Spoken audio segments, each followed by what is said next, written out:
Hoje eu quero contar pra você as 10 coisas que mais me ajudaram no processo de emagrecimento e que me fizeram chegar onde eu tô agora. Eu vou mostrar um antes. Eu comecei no processo de emagrecimento com 132 quilos e agora eu estou com 99, que eu fiz a pesagem, se não me engano, na sexta-feira. E eu quero dividir com vocês umas dicas que me ajudaram bastante. Mas eu já adianto que eu não fiz tudo perfeito, eu não fiz tudo ao mesmo tempo. E eu quase desisti várias vezes.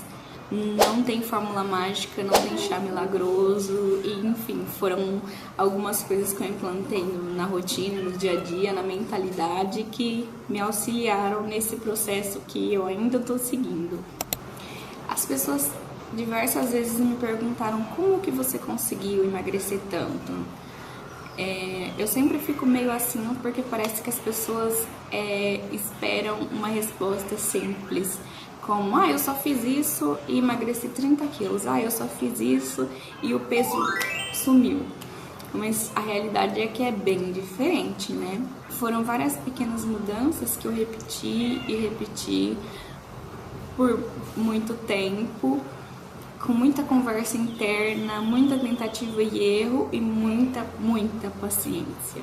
Antes de começar no processo, eu vivia no modo automático. Eu vivia cansada, sem energia. Eu tenho um filho de 3 anos autista, ele é uma criança enérgica, então assim, eu não tinha ânimo para estar correndo atrás, para estar brincando o tempo todo, para seguir o pique dele. Eu fazia dieta restritiva demais e largava. Eu começava o exercício super empolgada e parava. E cada tentativa frustrada fazia eu confiar menos em mim. Então, o problema não era só o peso, era a minha relação comigo mesma. Até que um dia eu parei e pensei, eu não preciso virar outra pessoa, eu preciso parar de me abandonar. E foi nesse pensamento que tudo começou a mudar. E a primeira coisa que eu fiz foi parar de esperar a motivação. Eu acho que essa foi a primeira grande virada. Porque eu passei anos esperando acordar super motivada, inspirada, determinada, esperando aquela energia super, sabe? E nada acontecia. E o que mudou foi quando eu entendi que a motivação não vem antes da ação, ela vem depois. Teve dias que eu fiz exercício sem vontade, dias que eu comi melhor reclamando, dias que eu pensei por que eu fui inventar isso, mas eu fiz. Porque o importante é a gente continuar mesmo sem estar animada, continuar mesmo sem empolgação.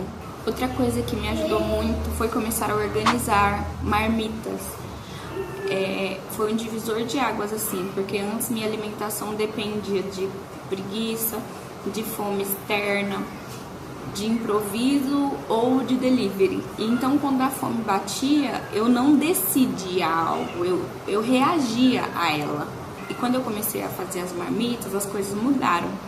Eu separei um dia da semana, fazia todas as marmitas com tempo, com planejamento. Então, eu comia melhor. Na hora que batia fome, eu pensava menos, porque já estava pronto ali, era só pegar e comer. Eu errava menos, porque a comida era comida boa, era comida saudável. E não eram marmitas perfeitas, super fitness, instagramáveis, como a gente vê por aí. Era comida simples e real, dentro das minhas possibilidades. Depois, a terceira coisa que eu fiz foi encontrar um exercício que me agradasse. Então, encontre um exercício que você goste. Pode ser dança, corrida, musculação. Tem diversos tipos de exercícios no YouTube para você ver, para você fazer. Eu comecei fazendo exercícios que eu odiava, pensando que o sofrimento era obrigatório, mas não é. O exercício é para ser algo prazeroso, pra gente se sentir melhor, pra gente mexer o nosso corpo um pouco, né? Então, quando você percebe que o melhor exercício é aquele que você consegue repetir, tudo muda. Não precisa ser um exercício intenso. Faz um alongamento, começa leve, começa devagar. Exercício não é castigo por comer. Exercício é cuidado com o corpo que te carrega todos os dias. A quarta coisa que eu parei de fazer foi comer as emoções. E o que significa isso? Muitas vezes eu não tava com fome física.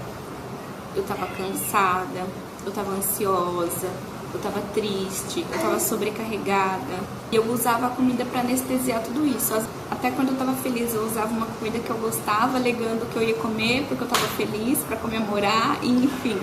Então eu usava a comida pra anestesiar tudo isso. Até que eu passei a me perguntar, isso é mesmo fome ou é sentimento? Que isso ajuda muito também. E às vezes não era a comida que eu precisava. Era descanso, era silêncio, um limite, enfim. Eu acho que a quinta coisa é uma das principais que eu fiz e que eu acho que todo mundo já fez ou faz ainda, é parar de desistir toda vez que a gente erra. Antes, pra mim, qualquer erro virava motivo de desistência. Gente, meu filho tá brincando aqui, então desconsiderem. Então, qualquer erro virava motivo pra mim desistir antes. Eu pensava assim, eu comi algo fora, eu já estraguei tudo. Então, porque eu furei um dia, então deixa pra semana que vem. E quando eu entendi que um pequeno erro não anula o processo todo, eu parei de viver recomeçando. Eu não precisava ser perfeita, a gente não precisa ser perfeita, a gente só precisa continuar no processo. A constância imperfeita emagrece muito mais do que a perfeição rara. Você não precisa ser perfeito, você não precisa ter o look de academia perfeito, você não precisa ter a marmita instagramável perfeita. Faça o que você pode com o que você tem. É isso que eu levei muito na minha mente também. Eu acho que outra coisa também que me ajudou muito foi parar de me tratar como inimiga. E o que isso significa?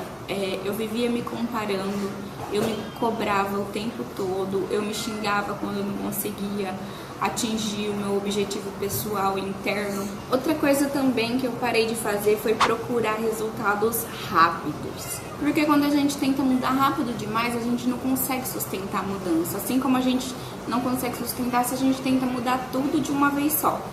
Por exemplo, o sofrimento de fazer uma dieta super restritiva. Você não vai conseguir manter ela ao longo do tempo. Eu acho que tem que haver o equilíbrio. Ou você não consegue manter a constância. E também eu comecei a me observar mais. Eu comecei a perceber quando eu comia no automático, quando eu me sabotava, quando eu me abandonava. E a autoconsciência sobre a gente muda tudo. Eu acho que também o ponto foi pensar que isso é um estilo de vida e não uma fase. Que não é um ponto final, não é um projeto temporário, é uma nova forma da gente se tratar. É quando a gente para de fazer com que emagrecer vire castigo e comece a considerar que emagrecer vire cuidado. E a gente tem que sempre pensar que não precisa sofrer para mudar, não precisa ser perfeita, só precisa ser constante e respeitar o seu próprio tempo, respeitar o seu próprio corpo, se respeitar principalmente. Não perdi 30 quilos de uma vez, foi uma longa caminhada de 9 meses.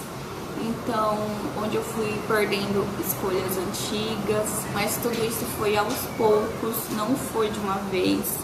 Mas eu acho que eu ganhei algo muito melhor do que menos peso na balança. Eu ganhei mais confiança em mim. E se você tá nesse caminho, lembre-se que um dia de cada vez é o bastante.